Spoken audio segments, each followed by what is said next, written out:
So guys, are you able to see my screen? So, Okay, great. So we are moving on to the next topic, overview of equity securities.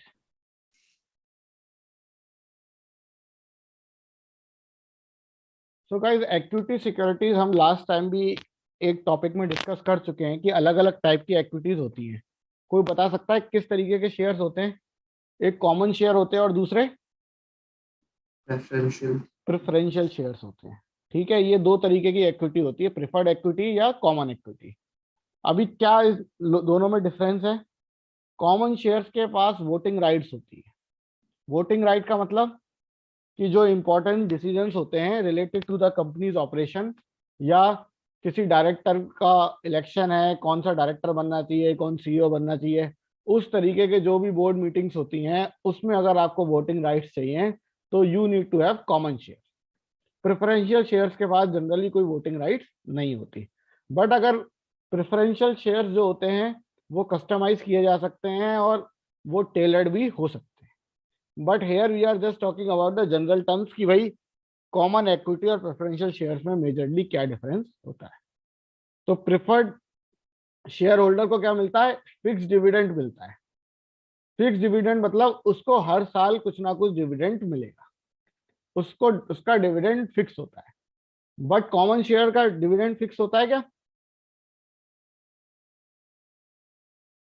Do common shareholders have the right to नहीं, get dividend every year? on discretion of On like the discretion of company. the management. हाँ, ठीक है, तो सबसे बड़ा difference कि उनका एक फिक्स डिविडेंड होता है और यहाँ पे कॉमन शेयर होल्डर का कोई डिविडेंड फिक्स नहीं होता। ओके, और क्या होता है? आपके लिक्विडेशन राइट्स होते हैं दोनों के, प्रेफरेंशियल शेयर्स के भी और कॉमन शेयर होल्डर्स के भी। लिक्विडेशन राइट्स का मतलब at the time of liquidity, जब कंपनी लिक्विडेट होगी और पैसा आएगा तो सबसे पहले किसको मिलेगा? तो इस केस में सबसे पहले किसको पैसा मिलता है? प्रेफरेंशियल शेयर्स को पहले मिलता है। सबसे पहले डेट होल्डर्स को मिलता है। डेट होल्डर्स की भी गाइस अलग अलग तरीके से रैंकिंग होती है। सिक्योर्ड डेट होती है, अनसिक्योर्ड डेट होती है, सबऑर्डिनेट डेट होती है, सीनियर डेट होती है, जूनियर डेट होती है। उन सब के क्लासेस ऑलरेडी लिखे होते हैं डेट देते समय ही कि भाई इसकी लिक्विडिटी राइट्स ये हैं, लिक्विडिटी प्रेफरेंस ये है। कॉमन शेयर होल्डर्स के बाद प्रीएम्प्टिव राइट्स भी होते हैं। प्रीएम्प्टिव राइट्स क्या होता है? अगर कंपनी नए शेयर्स इशू कर रही है, अगर कंपनी नए शेयर्स इशू कर रही है तो उसको एग्जिस्टिंग शेयर होल्डर को पहले एक चांस देना पड़ता है कि हाँ भाई आपको नए शेयर्स चाहिए कि नहीं चाहिए।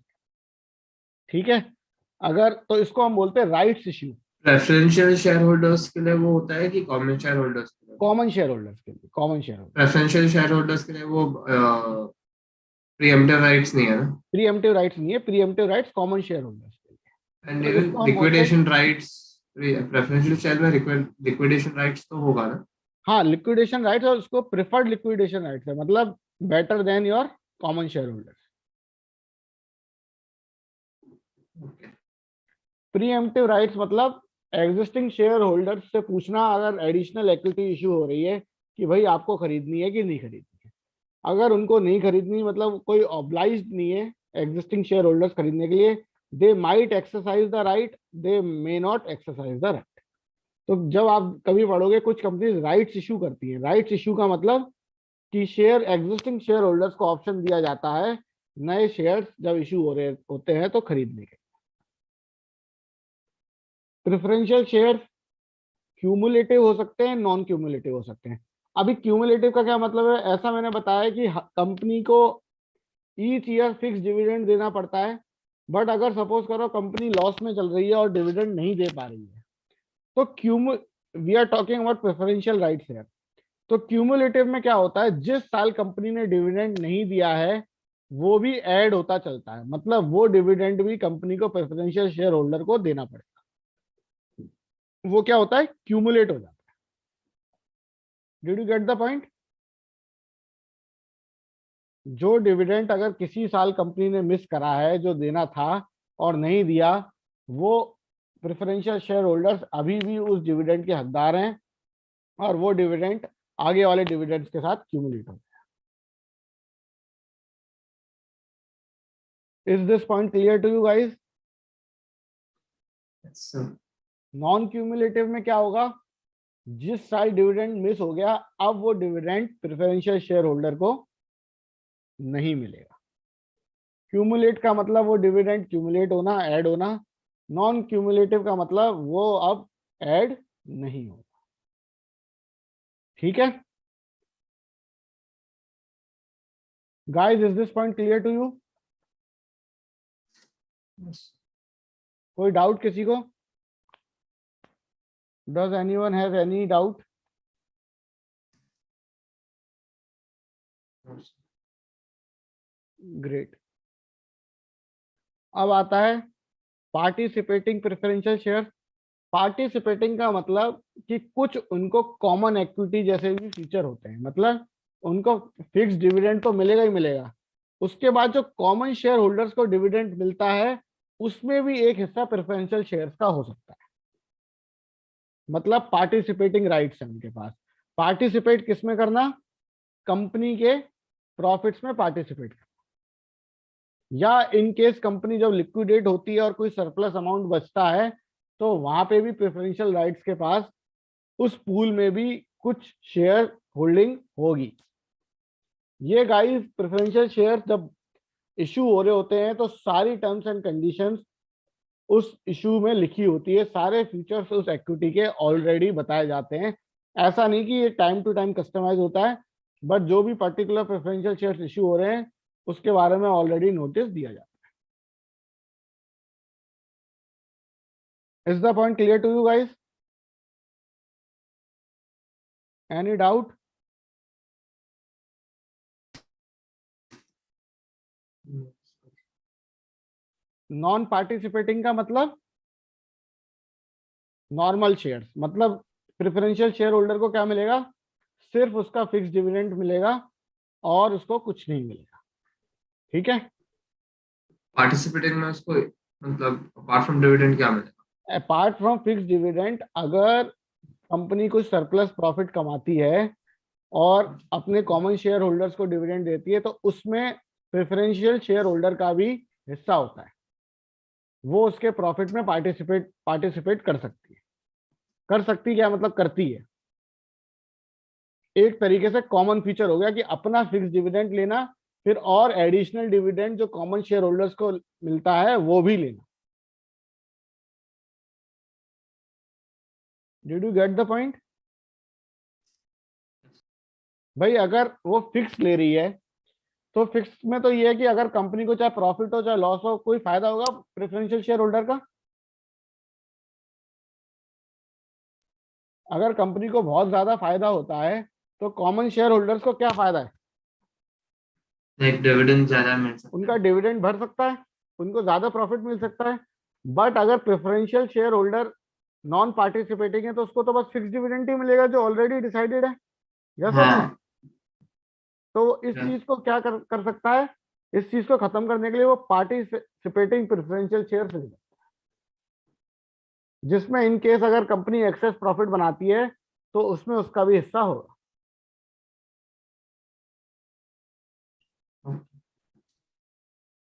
फिर आता है आपका convertible preferential share. Convertible preferential shares मतलब कन्वर्जन राइट्स होना। कॉमन शेयर होल्डर में आप अपने प्रेफरेंशियल शेयर्स को कन्वर्ट कर सकते हो।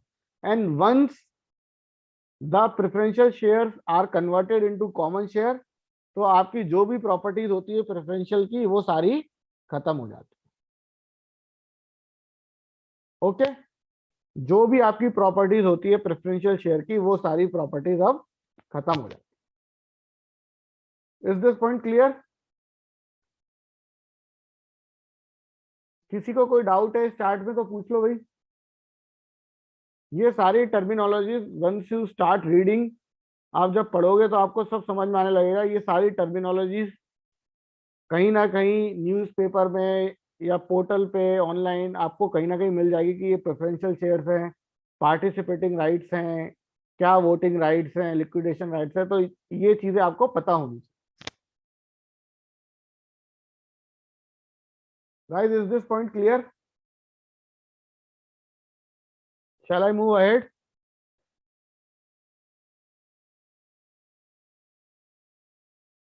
तो अभी इन्हीं चीजों के बारे में डिस्कशन किया गया है। ये ज्यादातर हमने पढ़ लिया। कॉलेबल और पुटेबल और होता है। Callable means the right to buy back the shares and puttable means the right to sell the share. Preferred shares can have this feature of callability और पुटेबिलिटी। कॉलेबिलिटी और पुटेबिलिटी का मतलब, कॉलेबल मतलब अगर इस प्राइस से ऊपर गया तो मैनेजमेंट आपके शेयर्स को वापस ले सकता है। इस प्राइस से नीचे गया तो इन्वेस्टर्स इस शेयर को बेच सकते हैं। किसको? मैनेजमेंट। तो कॉलेबल ऑप्शन जनरली होता है मैनेजमेंट के पास, और पुटेबल ऑप्शन किसके पास होता है? इन्वेस्टर्स के पास। पुटेबल ऑप्शन मतलब ऑप्शन होना इन्वेस्टर के पास कि अगर इससे शेयर प्राइस नीचे गया तो इस प्राइस पे मैं उस शेयर को बेच सकता हूं। कॉलेबल मतलब इस प्राइस से ऊपर गया तो इस प्राइस पे मैनेजमेंट वो शेयर आपसे खरीद लेगा। और जनरली ये प्रेफरेंशियल शेयर्स के साथ ये हो सकता है। Callable, common share generally callable और पुटेबल नहीं होते। कॉलेबल और पुटेबल बॉन्ड्स होते हैं और प्रेफरेंशियल शेयर्स हो सकते हैं। तो कॉलेबल शेयर्स को शेयर होल्डर्स डिनाई भी तो कर सकते हैं। नहीं, कॉलेबल का ऑप्शन किसके पास है? ओनर्स कंपनी के पास। तो ऑप्शन एक्सरसाइज वो करेंगे तो वो बात माननी पड़ेगी ना। बट है तो लाइक ऑब्लिगेशन तो नहीं होता ना। नहीं, अगर उन्होंने अपना एक्सरसाइज कर लिया ऑप्शन तो शेयर होल्डर्स को देने पड़ेंगे ना शेयर। भाई जैसे पुटेबल है, पुटेबल का ऑप्शन किसके पास होता है? इन्वेस्टर के पास। यस और नो? Yes sir. तो सपोज करो अगर 50 रुपीज से नीचे स्टॉक गया और आपने बोला 50 रुपीज में मैं बेच दूंगा, मतलब खरीदना पड़ेगा मैनेजमेंट को, तो क्या मैनेजमेंट हाँ करेगा या ना करेगा? ऑप्शन किसके पास है एक्सरसाइज करने का और ना करने का? ऑप्शन होल्डर के पास है। अगर उसने एक्सरसाइज करा तो सामने वाले को उसकी बात माननी पड़ेगी ना। एक्सरसाइज करना ना करना ऑप्शन होल्डर के पास है। अगर वो एक्सरसाइज करता है फिर सामने वाला हैज द ऑब्लिगेशन उसको करना है, बिकॉज तो the option holder also paid a premium ना, मतलब तो वो हाँ, और क्या, यही तो पॉइंट होता है ना कि Yes, जब हाँ। अगर कोई कॉलेबल या पुटेबल चीज है तो उसकी प्राइसिंग भी फिर उसी हिसाब से होती है, इंक्लूडिंग दैट ऑप्शन।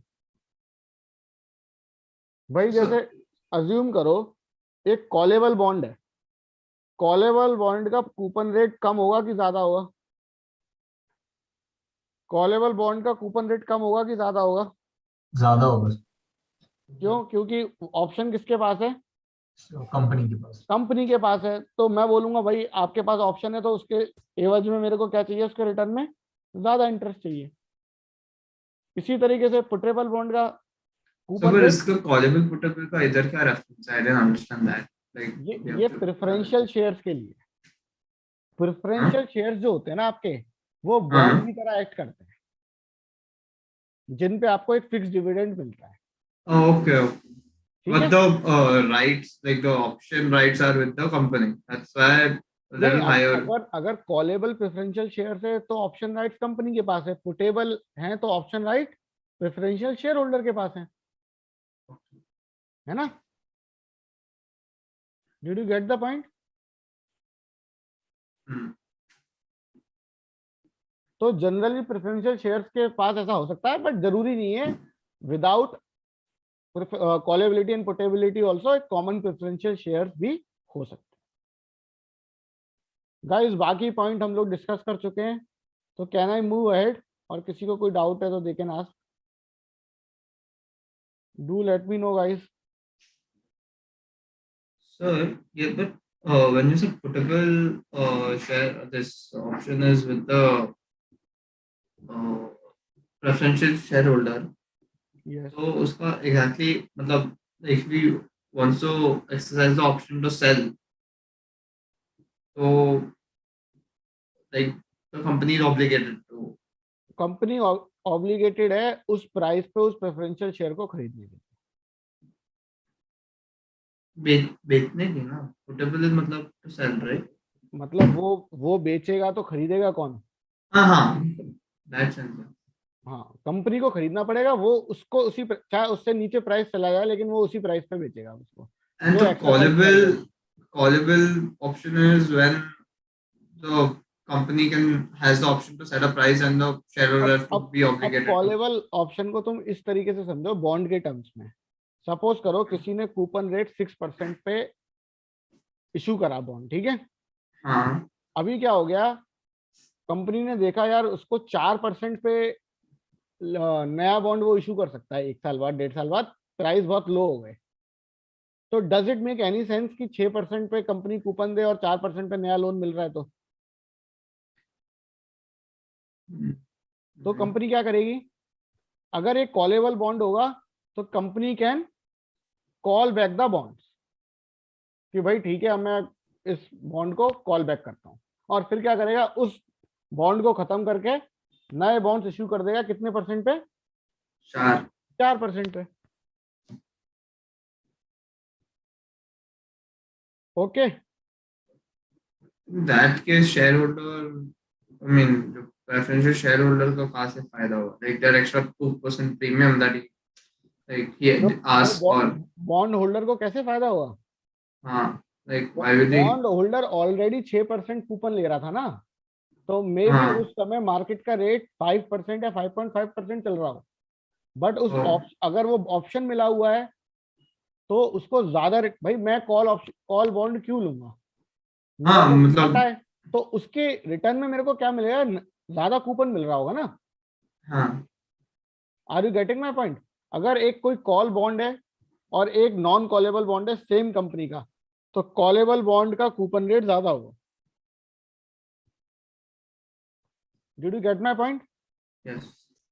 भाई नहीं तो इन्वेस्टर क्यों कॉलेबल बॉन्ड खरीदेगा? उसका तो लॉस है ना फिर। हाँ वही, because like वो क्यों बेचना चाहेगा? वो तो बेचेगा ही नहीं। बट उसके लिए उसको क्या मिलता है? एक्स्ट्रा रिटर्न किसी ना किसी फॉर्म में मिलता है, या तो बॉन्ड का प्राइस कम होगा या बॉन्ड का कूपन रेट ज्यादा होगा। ओके। अब guys please look at this question. अभी इसमें एक सेकंड वाला क्वेश्चन छोड़ देना, हम वो डिस्कस करेंगे। बाकी क्वेश्चन देखो और बताओ। Just take a minute and do let me know what is the answer of first. C. Which of the following is not a characteristic? It represent ownership, ये कैरेक्टरिस्टिक होती है। Share holder participate in decision making, ये भी होता है। Company is obligated to make periodic payments, नहीं। ये obligated किसमें होती है? Preferential share. अभी third question, all of the following are the characteristics of preferential share. They are either callable or puttable. They generally do not have voting rights. They do not share in the operating तो performance. Second वाला miss हो गया। वो अभी करा है ना मैंने, जानबूझ के। अभी वोटिंग आपको पढ़ाया नहीं है ना। और अभी ये आपने पढ़ा है क्या, स्टैट्यूटरी और क्यूमुलेटिव वोटिंग? नहीं, ये आया नहीं है ना, इसलिए छोड़ा है मैंने।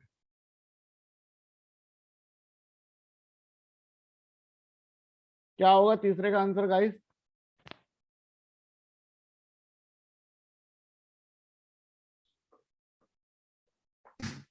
So B. C. क्वेश्चन क्या है? All of the following are characteristics of the preferential share except, मतलब कौन सी कैरेक्टरिस्टिक नहीं है? Voting rights is not a characteristic. तो वो तो लिखा है ना, they generally do not have the voting rights, वो तो सही लिखा है। बताओ भाई, बाकी लोग बताओ भाई। इसका ऑप्शन होगा ए। क्या प्रेफरेंशियल शेयर का कॉलेबल या पुटेबल होना जरूरी है? सर बट हो तो सकते हैं ना, so characteristics तो इसमें क्या लिखा है? All of the following are the characteristic preferential share except they are either callable और पुटेबल, आइदर लिखा हुआ है। कि या तो वो कॉलेबल होते हैं या वो पुटेबल होते हैं, बट जरूरी है क्या उनके पास वोटिंग राइट्स होता है? नहीं होता। वो ऑपरेटिंग परफॉर्मेंस शेयर करते हैं? नहीं करते, उनको तो फिक्स डिविडेंड होता है, उनको मतलब नहीं होता। तो और एक ऑप्शन है कि या तो वो कॉलेबल होते हैं या वो पुटेबल होते हैं। तो बट अगर ऑपरेटिंग परफॉर्मेंस पे देखें तो सर नेट इनकम से तो उनको जाता है ना, लाइक उनको प्रॉफिट डिविडेंड उनको डिस्ट्रीब्यूट नेट करना है। इनकम से नहीं जाता है, अगर नेट इनकम में लॉस भी है तो भी उनको डिविडेंड देना पड़ता है। सर लॉस रहे तो डिविडेंड कहाँ रहते हैं? भाई यही तो फर्क है ना, उनका डिविडेंड फिक्स है। और लॉस का मतलब क्या है कि आपके पास बैलेंस शीट पे अगर कैश है और आपने इस साल लॉस बनाया तो आप डिविडेंड दे सकते हो कि नहीं दे सकते? दे सकते हैं। दे सकते हैं ना, वो तो इस साल लॉस है ना। अगर आप 5 साल से लॉस बना रहे हो और आपके पास फंड्स नहीं है, तभी तो आप स्किप करोगे डिविडेंड को। यस और नो?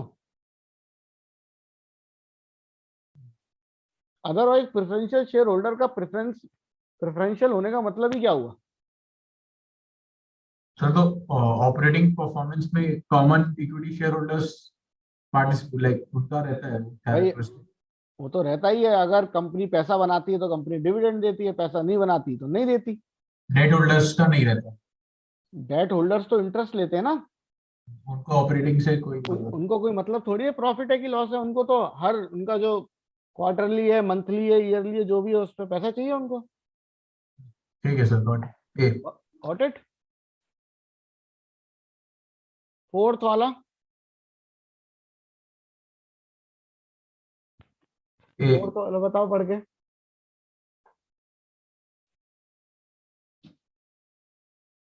ए सर। बाकी लोग, पार्टिसिपेटिंग का मतलब क्या होता है, मैंने क्या बताया था?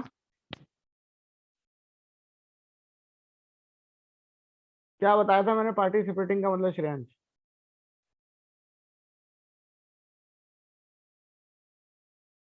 सर एडिशनल डिविडेंड भी मिलता है बट बट क्या? Participate in the decision making process, क्या उनके पास वोटिंग राइट्स आ जाते हैं पार्टिसिपेटिंग का मतलब?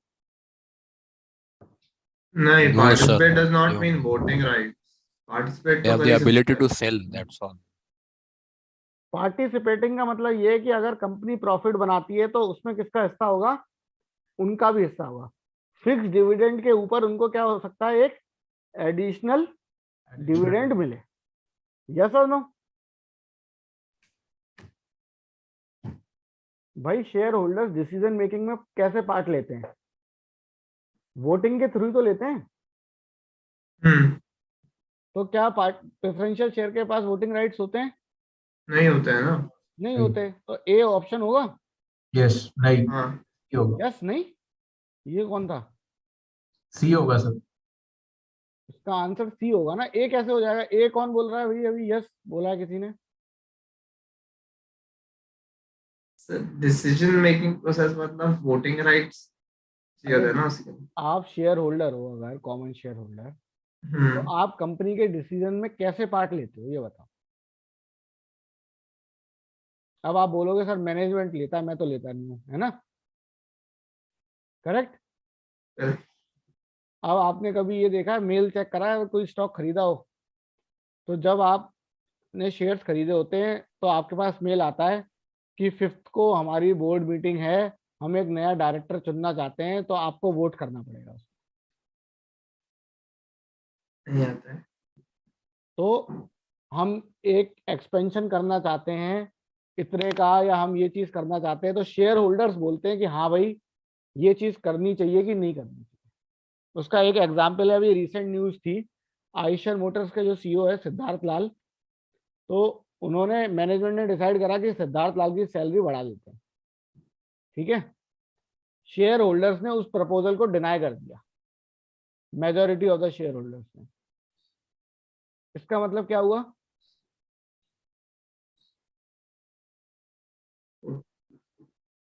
नहीं बढ़ा।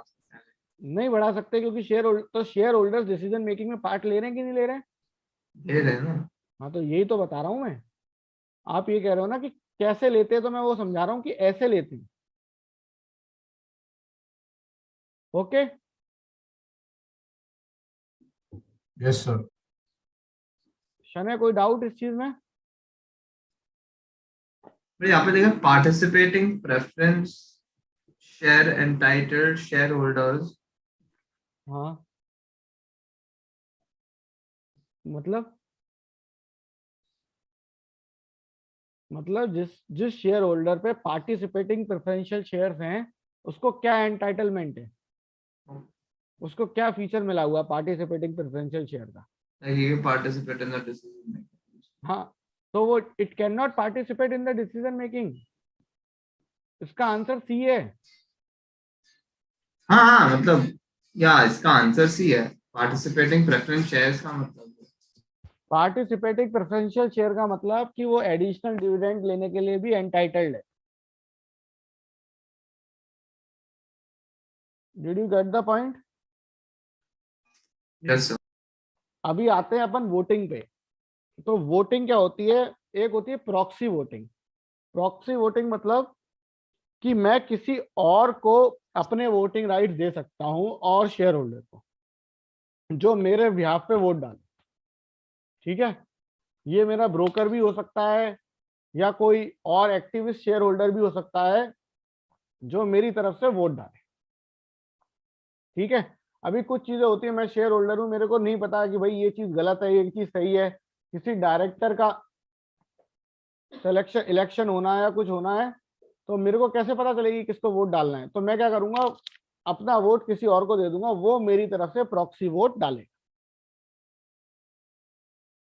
अब होती है स्टैट्यूटरी वोटिंग। स्टैट्यूटरी वोटिंग का मतलब, सपोज करो मेरे को 3 डायरेक्टर्स को इलेक्ट करना है, बोर्ड ऑफ डायरेक्टर्स को इलेक्ट करना है। मेरे पास 100 शेयर्स हैं, मेरे पास 100 शेयर्स हैं, तो और एक शेयर का एक वोट है, तो मेरे पास टोटल कितने वोट्स मिले? मेरे को 100 शेयर्स हैं और एक शेयर का एक वोट है, कितने वोट डाल सकता हूं मैं गाइस? Please respond. कोई है कि नहीं है, सब चले गए? सर है। तो सर फिर जिंदा है हम। तो जिंदा हो तो फिर बताओ, तो प्रूव भी तो करो जिंदा हो। अगर 100 शेयर्स हैं एक बंदे के पास और एक शेयर का एक वोटिंग राइट मिला, तो कितने वोट्स मिले? 100। Sir 100 votes. 100 Yes, vote. और अभी मेरे 1:1 को, है ना, मतलब आप बोल हाँ रहे हो। 1:1।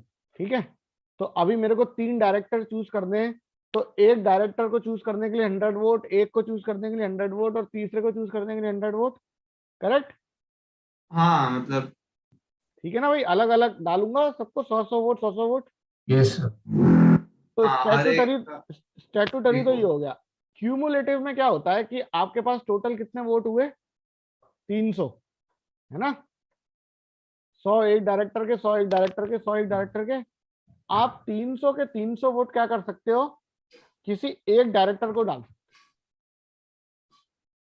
मैं नहीं समझ, मतलब when you say 1:1, मतलब one share hmm, has one voting right. So if you have 100 shares, you have 100 voting rights. 100 voting rights. तो जब आप एक डायरेक्टर का इलेक्शन होगा तो आपके पास 100 राइट्स है ना, 100 वोट्स है ना। आप एक 100 क्या? okay, so एक साथ you can give 100 votes to a director. भाई How does that make sense? जिसके जितने ज्यादा शेयर्स होंगे उसके उतने ज्यादा वोट होंगे। अच्छा, आपके पास 100 शेयर्स है तो आपके पास 100 वोट्स हुए। यस और नो? अभी हम्म, आपके पास एक शेयर है और मेरे पास 100 शेयर है, तो क्या हम दोनों का एक ही वोट डलेगा कि अलग अलग डलेंगे? अलग अलग वोट है। तो उस किसके हिसाब से डलेगा? जिसके जितने शेयर उसके उतने वोट। Got it?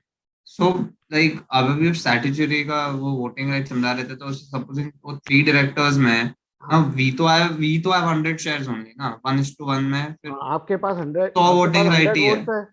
और इलेक्शन कितने हो रहे हैं? 3 अलग अलग इलेक्शन हो रहे हैं, तो तीनों में 100 तीनों में वोटिंग 100 राइट। 100 वोट्स आपके पास मिलेंगे आपको। यस और नो? ओके, तो एक ही बार में 100, बस एक ही नहीं नहीं, 100 जब इलेक्शन अलग अलग है तो सब में अलग अलग होगा ना। अभी क्यूमुलेटिव में क्या बोलता है? क्यूमुलेटिव कि आपको 300 वोट मिल जाएंगे। किसको डालने के लिए? एक डायरेक्टर को डालने के लिए, कि आप अपने 300 वोट क्यूमुलेटिव है ना, तो आपके पास कितने मिले थे? 100 100 100। तीनों को क्यूमुलेट कर दो और आप 300 वोट एक बंदे को डाल सकते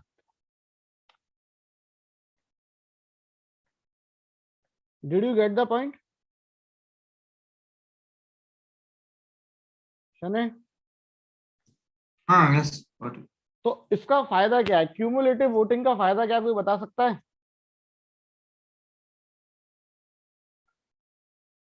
क्या फायदा हुआ इसका क्यूमुलेटिव वोट डालने का? हम्म, फायदा तो है कि एक कंसंट्रेशन आ गया ना sir, we are more concentration। Concentrate, तो उससे क्या होगा? सो बेटर क्या बोलते, रिप्रेजेंटेशन, लाइक उससे क्या हो सकता है, जो माइनॉरिटी शेयर होल्डर्स हैं वो अपना एक बंदा तो कम से कम पहुंचा सकते हैं ना भाई। सारे वोट वो अपने एक ही डायरेक्टर को डालेंगे, बाकी डायरेक्टर को कोई वोट नहीं डालना अपने को। तो कम से कम उनका कोई रिप्रेजेंटेशन तो बोर्ड ऑफ डायरेक्टर्स में हो सकता है कि नहीं हो सकता? हाँ सर, ये तो कॉलेज की प्रॉक्सी जैसा हो गया, एक जन ने सबकी लगा दी। हाँ करेक्ट। तो ये उसी तरीके से हुआ कि एक ने फिर एक के पीछे सबको वोट दे दिया, सारे वोट जो बाकी डायरेक्टर्स के भी एंटाइटल्ड थे वो भी क्यूमुलेट होके एक डायरेक्टर को दे दिए। ठीक है, तो इससे क्या होता है, माइनॉरिटी शेयर होल्डर्स के रिप्रेजेंटेशन का चांस बढ़ जाता है board of directors. Is this point clear to you guys? Guys ये पॉइंट क्लियर है क्या? Yes sir. ठीक है, तो इसका आंसर क्या होगा? स्टैट्यूटरी से। बी होएगा ना? करेक्ट। Theory।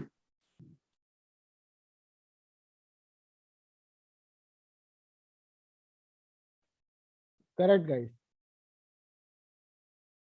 सर प्रॉक्सी वापस बता सकते हो क्या होता है? प्रॉक्सी नहीं मतलब सपोज करो मैं एक एक्टिविस्ट हूँ, एक्टिविस्ट शेयर होल्डर हूँ, और मैं देख रहा हूँ कंपनी में कुछ कमियां चल रही हैं, ठीक है, बट मेरे पास सिर्फ 5% वोट ही है, मतलब मेरे पास 5% उस कंपनी के शेयर हैं। तो बाकी शेयर होल्डर्स क्या कर सकते हैं? बाकी शेयर होल्डर्स मेरे पीछे आ जाए और वो बोले कि भाई आप जो डिसीजन लेते हो आप सही डिसीजन लेते हो, तो हमारे वोटिंग राइट्स आप रख लो, हमारी तरफ से प्रॉक्सी आप वोट डालना डिसीजन पे। ठीक है, नहीं। अभी किसी बंदे को, डायरेक्टर को कंपनी अपॉइंट कर रही है, तो मेरे को पता है क्या वो उसको अपॉइंट करना चाहिए कि नहीं करना चाहिए? या एक इंटरनल मेंबर या इसको मतलब वोट। वो एक इंडस्ट्री का एक्सपर्ट है, मेरे को उसका बैकग्राउंड नहीं पता, मेरे को कंपनी के बारे में इतनी नॉलेज नहीं है कि भाई किस तरीके का बंदा बोर्ड ऑफ डायरेक्टर्स में होना चाहिए, बट कोई बंदा जो है जो बहुत टाइम से फॉलो कर रहा है इस इंडस्ट्री को, जो एक्सपर्ट है, तो मैं उसको वो दे सकता हूँ ना कि वो मेरी तरफ से प्रॉक्सी करे। Are you getting the point? Hmm. Proxy मतलब उसने वोट ना डालते हुए किसी और ने आपकी तरफ से वोट डाला, क्योंकि रिटेल होल्डर्स को तो इतनी नॉलेज नहीं रहती ना इन चीजों की। Correct. So you can entitle any other guy or any other expert or even your broker to vote for you.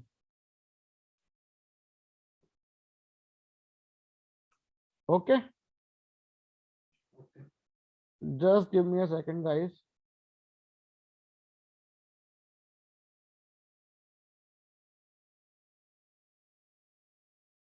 So guys, now we will discuss about private equity and public equity.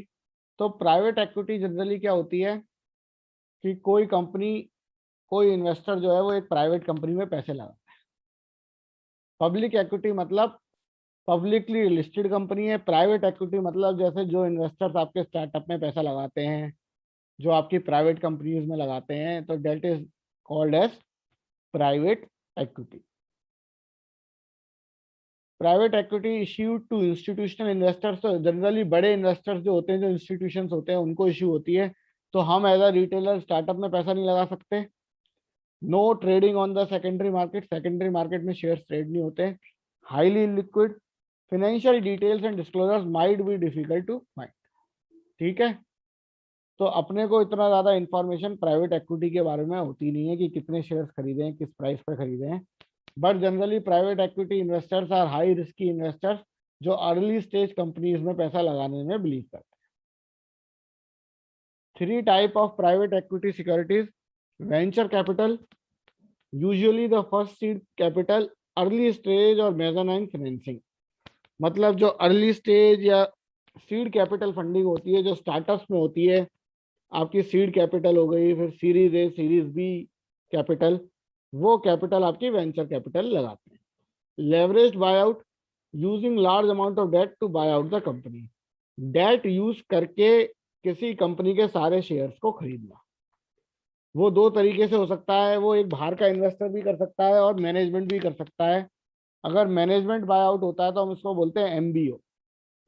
LBO done by the investors who are primarily management, then it's called MBO.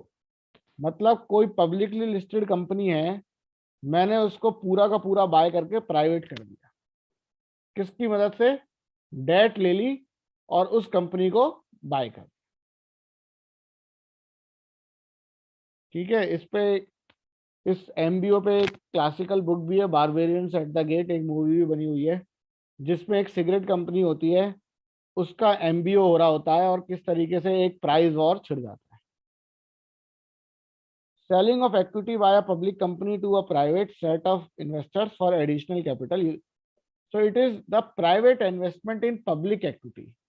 So guys, कभी कभी आपने देखा होगा कुछ companies QI भी करती हैं कि उन्होंने कुछ शेयर्स इशू करे. पब्लिक कंपनी है जो लिस्टेड है, उन्होंने प्राइवेटली कुछ इक्विटी इशू करी और इंस्टीट्यूशंस को दे दी. अभी वो इक्विटी मार्केट में नहीं होती, वो ट्रेड नहीं होती है और उसका प्राइस कुछ भी हो सकता है. It can be greater than the market price, it can be lower than the market price, depending on the agreement made. तो that is called private investment in public equity. जो कंपनी पब्लिकली लिस्टेड है but investment private है. Any doubt on the topic of private equity guys? Sir अगर कोई individual जैसे राधा कृष्णा ने India cement में 3% लिया है, हाँ, तो वो कौन सी कैटेगरी में आएगा सर? अभी राधा कृष्ण इन्वेस्ट जो है वो रिटेल इन्वेस्टर तो है नहीं. हाँ सर, बट एज उसने एज अ पर्सनल इन्वेस्टमेंट किया, he didn't went through demat, he वो डिडंट यूज एक एवेन्यूज. पब्लिक इक्विटी होगी ना, ओके. क्योंकि उन्होंने तो क्या करा, जो शेयर्स मार्केट में थे वहां से बाय कर लिए. उन्होंने कंपनी के मैनेजमेंट से थोड़ी बोला नए शेयर्स इशू करो मेरे को. इन केस कंपनी से बोला रहता तो प्राइवेट प्लेसमेंट होता ना तो शेयर्स. वो प्राइवेट प्लेसमेंट हो जाता. ठीक है. QI भी हो जाता ना वो, हाँ, मतलब वो QI भी private हो जाता. placement. Yes. So that is on discretion of management of the company as well ना, QI भी तो मतलब. हाँ, मैनेजमेंट ऑफ द कंपनी भी है. दूसरा, इस पे भी वोटिंग डल सकती है ये पूछने के लिए, बट कंपनी ये बताती है कि भाई हमको फंड्स की जरूरत है. अभी जब आप मार्केट में पैसा इशू करोगे ना, मार्केट से रेस करोगे, तो बहुत सारे रेगुलेशंस होते हैं, बहुत सारे पेपर वर्क होते हैं. बट अगर आप प्राइवेट प्लेसमेंट करते हो तो रेगुलेशंस कम है and you can quickly get the money, you can quickly get the fund. तो कंपनीज को ये फायदा होता है. ऑल्सो अगर कोई बड़ा या नामी ग्रामी इन्वेस्टर इन्वेस्ट कर रहा है तो that gives a positive like news to the investors, that become a positive news for the investors कि अच्छा है, ये इन्वेस्टर्स भी इस कंपनी में पैसा लगा. Is this fine?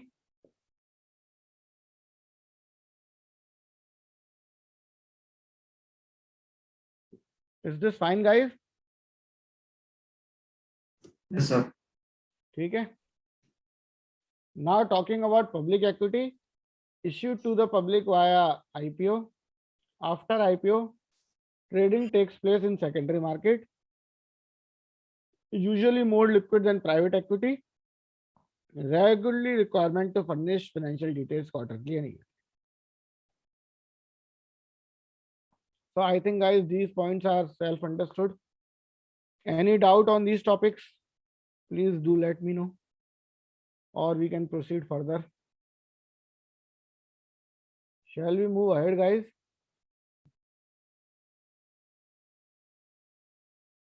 अब आता है मेथड्स ऑफ इन्वेस्टिंग. क्या क्या है? टू नॉन डोमेस्टिक इक्विटी, जो इक्विटी यहाँ पे नहीं है. सपोज कोई यूएस में बंदा बैठा है और वो इन्फोसिस में पैसे लगाना चाहता है, तो वो कैसे लगाएगा? एक होता है directly trading in foreign markets, usually create issues of currency risk, regulatory risk and administrative challenge. ठीक है. तो यूएस का बंदा इंडिया में पैसे लगाएगा तो वो यहाँ पे डीमेट अकाउंट नहीं खोल सकता because he is not a citizen, और बहुत सारे रेगुलेटरी रिक्वायरमेंट्स भी होते हैं फॉरेन इन्वेस्टर्स के लिए। तो एक कॉन्सेप्ट आता है डेपोजिटरी रिसिप्ट्स। अभी ये क्या है कि यूएस का बैंक कुछ शेयर्स खरीद लेगा इन्फोसिस के, यूएस का बैंक कुछ इन्फोसिस के शेयर्स खरीद लेगा, उस शेयर्स के अगेंस्ट में वो कुछ सर्टिफिकेट्स इश्यू कर देगा। तो सपोज एक सर्टिफिकेट में 10 शेयर्स हैं, उसके अगेंस्ट वो सर्टिफिकेट इशू करके वहां पे इन्वेस्टर को दे देगा। Shares deposit in a bank of the investors country, जिस जहां का इन्वेस्टर है, तो यूएस का इन्वेस्टर है अगर, तो यूएस के में ही वो शेयर्स डिपॉजिटेड होंगे। The shares will then trade in a local exchange.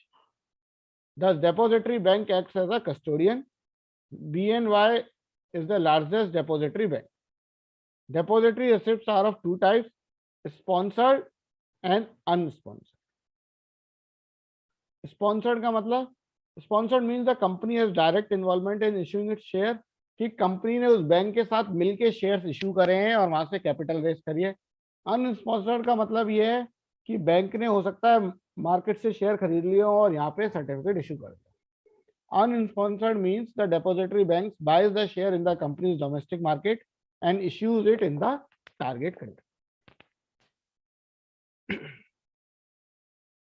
तो हमारे इन्फोसिस के, आईसीआईसीआई बैंक के, विप्रो के, टीसीएस के, सबके डेपोजिटरी रिसिप्ट यूएस में ट्रेड करते हैं। Did you know this point? क्या आपको पता है कि इंडियन कंपनीज के शेयर वहां पे भी ट्रेड करते हैं एक्सचेंज पे? नहीं सर, नहीं मान। तो that is in the form of your depository receipt.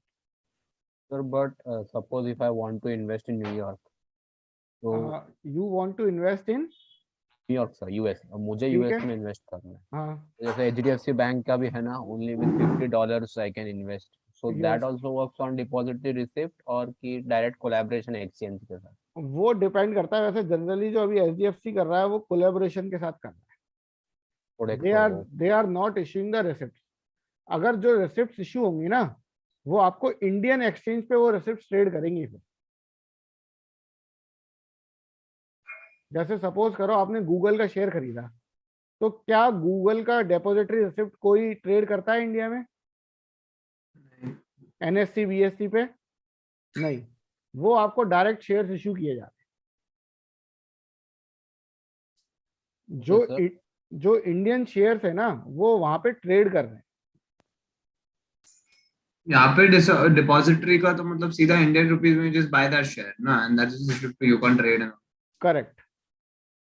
तो सर इसकी गारंटी फिर एनएसडीएल और सीडीएसएल लेगा नहीं, ये तो मतलब इसकी गारंटी बैंक लेगा। Bank is the custodian, the depository bank acts as a custodian, जो बैंक आपको दे रहा है। उसमें कोई फ्रॉड भी हो सकता है ना, they will not regulate by SEBI and SEBI regulate नहीं कर रहा, बट ये फॉरेन मनी के लिए भी रेगुलेशंस है, वो उसी के तहत हो रहा है। और अगर एचडीएफसी बैंक दे रहा है तो बहुत कम चांसेस है कि कोई फ्रॉड होगा।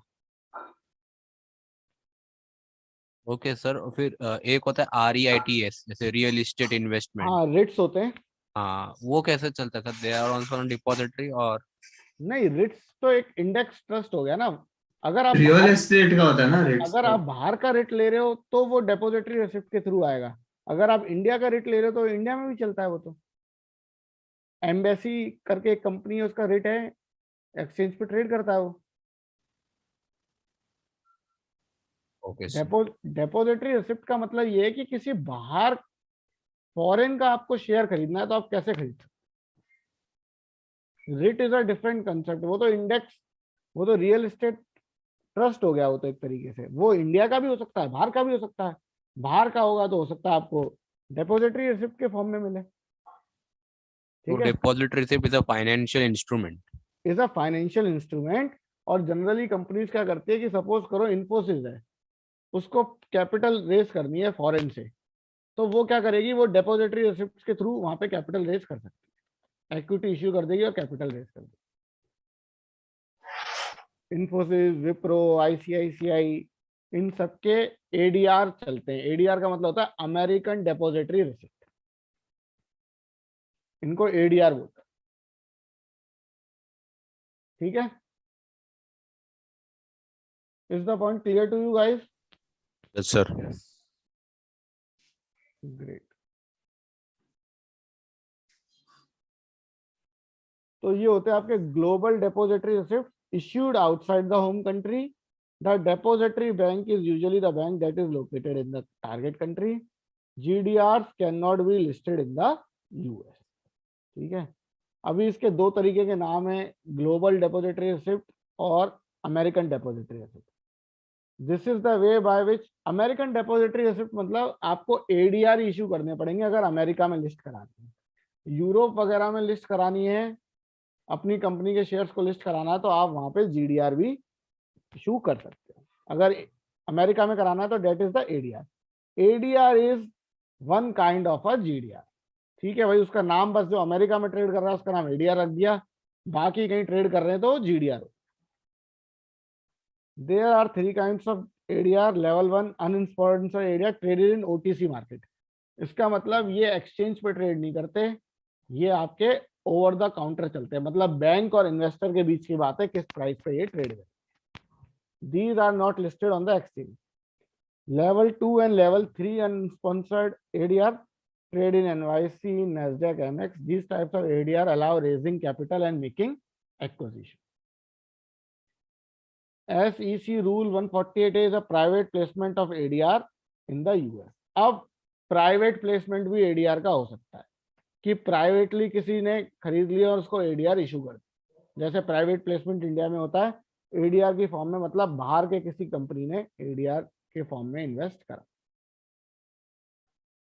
ग्लोबल रजिस्टर्ड शेयर्स क्या होते हैं? Common shares that is traded in the different. तो अभी हम रिसिप्ट्स की बात कर रहे थे।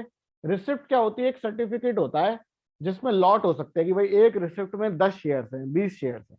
यहाँ पे हम क्या बात कर रहे हैं कि डायरेक्टली शेयर ही वहां पे ट्रेड कर रहा है। तो common share that is traded in different exchange. Currency exchange is not required. अब गाइस, अगर यूएस का बंदा इन्फोसिस का एडीआर बाय कर रहा है तो किस करेंसी में बाय कर रहा है वो? कोई बता सकता है? US dollar sir. वो डॉलर में ही बाय करेगा, उसको रुपी से कोई लेना देना नहीं है कि रुपी अप्रिशिएट हो रहा है या डेप्रिशिएट। ठीक है, तो उसकी टेंशन खत्म कि भाई करेंसी रिस्क क्या है, क्या इश्यू है। That is all will be seen by the custodian bank. उसको डिविडेंड भी डॉलर में मिलेगा और उसको पैसा भी डॉलर में ही देना पड़ेगा। Basket of listed depository receipt. अब बास्केट मतलब बहुत सारे जीडीआर है, तो मैंने क्या करा, उसका एक पोर्टफोलियो बना दिया कि पोर्टफोलियोज ऑफ डेपोजिटरी रिसिप्ट। यूएस में बैठा हूं कि मैं भाई दुनिया की जो अच्छी कंपनीज है उसका पोर्टफोलियो बनाऊंगा, तो that is an ETF of portfolio of BR. उस पोर्टफोलियो में क्या होंगी? सारी डेपोजिटरी रिसिप्ट ही होंगी। क्लियर है guys?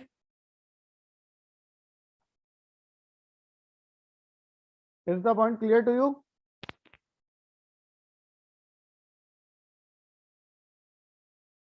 Please respond guys. Yes yes sir.